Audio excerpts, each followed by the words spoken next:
human rights abuses, mass surveillance of the Chinese people, genocide of the Uyghurs, trade exploitation, IP theft, economic coercion, funneling fentanyl via the drug cartels, international espionage, economic espionage, direct threats against our ally, the sovereign nation of Taiwan. So that's just a start there. It's certainly not a comprehensive list, but would you agree that this is a fair summary of the CCP's malign activities? That's a pretty good top 10, and the list is a lot longer, Congresswoman. Yeah, absolutely, I agree. And so it's the tip of the iceberg, as we would call it.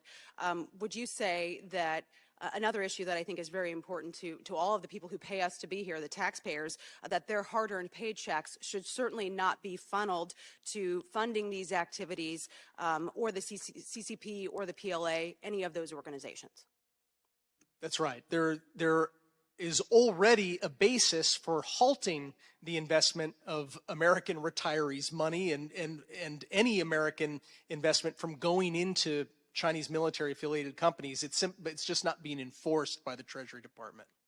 And I'd like to highlight one other important issue. I think we're in agreement that a hardworking farmer in Iowa should never be on the hook for funding some of the same bad actors who are literally stealing the seed corn out of his fields, which happened right in Iowa, in our backyard. Aspiring was busted just about a little over 10 years ago. So what do you make of the reporting that American taxpayer funds have been funneled to the CCP and PLA? Can you provide some of the most concerning examples beyond what you mentioned just in terms of investment?